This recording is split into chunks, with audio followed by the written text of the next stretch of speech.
Hello friends, and welcome back to the second chapter on the food element. Because health experts claim that 60% of all diseases are caused directly or indirectly by lack of nutrients, there is a good reason to suspect that there is something wrong with the food we eat. In this chapter, we are going to talk about the major food groups, minerals, vitamins, and enzymes. I believe after you watch this chapter, you will be able to have a smarter choice of the food you eat. First comes carbohydrates and glucose. They are the fuel. The main source of glucose comes from carbohydrates. Although fruits and grains are rich source of carbohydrates, there are carbohydrates in everything that grows in nature. That is because carbohydrates and glucose are the source of energy for everything that grows, plants and animals. Our health depends on the quality of fuel we put into our body. Poor quality carbohydrates can cause the formation of diseases. There are simple, refined carbohydrates such as sugar, flour, corn syrup, and more.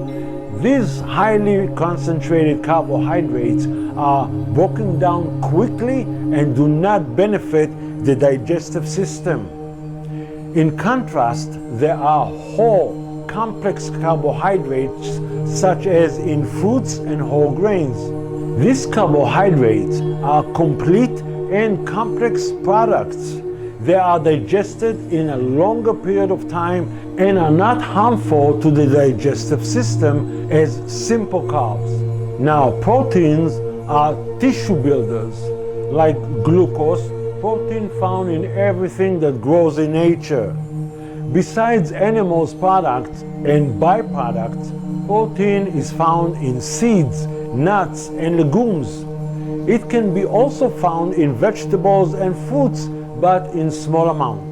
I want you to know there's an important part about protein. The body does not use protein, but amino acids that are extracted from proteins in the digestive system. There is an argument that protein is the most important and we should eat a large amount of it to strengthen the body. This claim is wrong, and those who follow it put a strain on the extraction organs. Breast meat is our first food source. It is also the first food for all mammals. The milk of each mammalian animal is different in its nutrients, which is suitable for that baby mammal. The amount of protein in breast milk is different from the amount of protein in cow's milk. Breast milk has little protein, which is suitable for the slow development of the baby. In contrast, cow's milk has a much larger amount of protein, which is correspondent to the rapid development of the calf.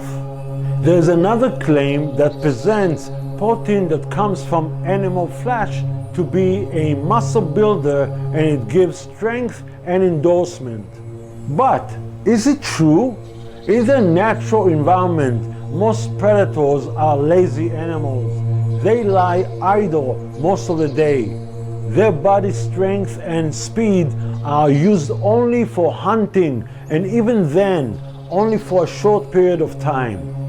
Those predators hunt the weak and do not get the strong and fast animals. Watch the deers, antelopes, and horses running and bouncing for miles. See the gorilla, the most powerful animal relative to its size. All herbivores and feed on relatively small amount of protein. Now, fatty acids are essential for growth, cell building, vascular and nerve health. The best source of fatty acids is found in seeds, nuts, olives, and grain sprouts. Minerals are the vital source for physical and mental well-being. All 17 minerals in the human body are also found in the soil of the earth. as it says, "From dust we came, and to dust we shall return." There are two types of minerals. One is non-organic, non-living, non-vibrating. These minerals are found in soils, rocks, and metals. Plants have an ingenious ability to collect inorganic minerals from the soil by the root system, and by the reverse osmosis system in the roots, the sun rays, water, air, photosynthesis, and the power of life in them, they turn the inorganic and unusable minerals into organic minerals with vitality that can be used by all animal kingdoms. Listen to this. I call vitamins and enzymes the life force for abundant health. The meaning of the word vitamin is derived from two Latin words, vita, which is life, and amine, which is for amino acids. Most vitamins are not produced by the body, and we have to supply them from the food we eat. Vitamins are one of the biggest cliches in the human diet. One of the reasons for many diseases is lack of stored vitamins in the body. Just look at the synthetic vitamins sold everywhere for many years. But the diseases are still on the rise. So, why do we have vitamins deficiency? Because the average diet is deficient in vitamins. Because most of our food is not fresh and the life energy in it was destroyed. Vitamins and enzymes need to remain together and be consumed fresh. Over the years, the stored vitamins depletes and the road to disease is paved. Everything that needs air, water, food, and sunlight has catalysts which accelerate chemical actions. The active catalysts in plants and animals are called enzymes. Most of the enzymes are produced by the body in various processes associated with the digestive system. The enzymes that the body is unable to produce and that it needs to get from food are called vitamins. That is, nutrients with life energy and vibration. The sensitivity of enzymes to heat causes them to be destroyed at a temperature of about 130 degrees Fahrenheit. Some claim that even a lower temperature destroys enzymes. Therefore, the whole animal kingdom, be it predators, herbivores, birds, and fish, consume their food while it is fresh, with the enzymes still active. But for us, humans, the basic knowledge of proper nutrition has disappeared over the generations, mainly because we tend to go with the flow and eat processed food by the taste, smell, and appearance. Thus, most of the food we eat has no life, no vitamins or enzymes. There is a common misunderstanding between metabolic enzymes, which help to digest food, and enzymes that are present in fresh food. To clarify the importance of enzymes, I have the 10 basic principles which are most likely the reasons why many people have a shortage of essential nutrients in their diet. Those 10 principles are the #1 reason for chronic diseases and premature aging. So let's start. Number 1, enzymes in fresh food are more important than any other nutrient. Number 2, enzymes are responsible for almost everything that happens in the body. Enzymes are necessary for physical and mental functioning.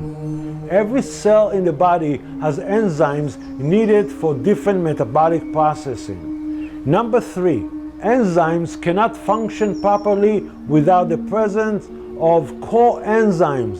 Coenzymes are combinations of minerals, vitamins, and proteins.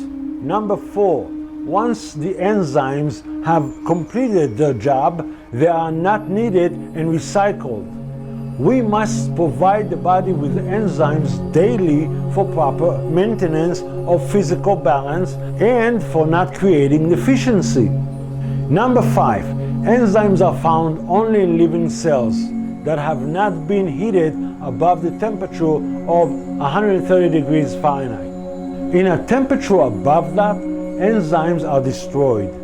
The number of enzymes destroyed depends on the temperature and the time in it. Number 6, enzymes help turn protein into amino acids. Protein cannot contribute to the body until it has become a chain of amino acids. Amino acids are considered carriers of enzymes, and their role is to transport enzymes to various actions in the body. Besides that, enzymes help extract minerals from food. Number 7, enzymes turn minerals into alkaline compounds that combine toxins with waste from the cells. Thus, enzymes help neutralizing toxins and transporting them outside the body. Number 8, enzymes utilize minerals to create a balance of dissolved solids, both inside and outside the cells, thus balancing the internal and external pressure. Science calls it osmotic equilibrium. Number 9, vitamins need coenzymes to work in every chemical reaction in the body's cells. Without the minerals extracted from the food by enzymes, the vitamins will not be able to perform their function. Therefore, the trio, minerals, vitamins, and enzymes, rely on each other to proper health maintenance. Number 10, enzymes deficiency must be considered as one of the main causes of physical imbalance and the formation of symptoms of diseases. In light of this important information, there is only one conclusion that justifies the use of enzymes as part of our daily balanced diet. The use of enzymes from fresh food is necessary to maintain health and longevity. Look, cancer experts find that certain enzymes are missing in the blood and urine of victims of diseases. When eating lifeless and enzymes-free foods, the body needs to use more of its stored enzymes to utilize the essential nutrients in food. After years of wrong lifestyle, the enzyme storage diminishes. In addition to this, there's another important fact. As we get older, the body loses its ability to produce new enzymes. Without a replenishment of enzymes from food, we cannot maintain a healthy balance of nutrients. Premature aging is so common nowadays, and a chronic enzyme deficiency contributes to it. Enzymes are the workers that build up the body and generate cells. We can consume all the essential nutrients, but they become worthless if the body cannot break them down into molecules that it can absorb and assimilate into the cells. Enzymes are only found in fresh plants and living animals. Most of us have lost the sense that differentiates between natural and industrialized food. Though most food products came from natural source, however, after processing in which the most important ingredients were removed, the product loses its ability to supply us with the necessary nutrients. Many processed foods claim to be natural. I want you to know that natural food is as it in nature, not industrialized, not man-made, from which nothing has been taken or added to. So, what about the hunger symptoms? When we have a feeling of hunger, we need to think about the quality of the fuel and not the quantity. If we eat food empty in nutrients, we're indeed going to feel satisfied, but the body did not get what it really needs. After a while, we feel hungry again. If we don't supply the body with the right kind of fuel, we are going to feel hungry every few hours. The average person gets up in the morning and eats a meal. At 10 o'clock, he takes a break and eats again. At noon, he eats a full meal. About an hour after lunch, he needs a nap. And let's not forget about the large dinner plate. Many people waking up in the morning while they are still tired and suffering from chronic fatigue. They don't even take in consideration their eating habits. Now, what about breakfast, which is said to be the most important meal of the day? If we look closely what we eat for breakfast, we find it consists mainly of eggs, dairy, grains, and sugar, which all contribute to formation of mucus. No wonder why many kids have stuffy nose, allergies, infections in the sinuses, and the respiratory system in general. In my clinics, I advise my customers to earn the right to eat. This is one of the reasons I recommended to exercise before breakfast. After I exercise in the morning, I drink a large cup of fresh juice from fruits and vegetables that supply my body with the nutrients and enzymes. The best way to do it is with cold-pressed or masticating juicer. By looking at the best one for you helps continue to support my educational programs and help me to reach out for more Americans so they also can regain back their health. Thank you very much. God bless you. By the way, if talking about earning the right to eat, you might have the right information in the chapter about the movement element, where I explain which exercise options are best for you. Goodbye.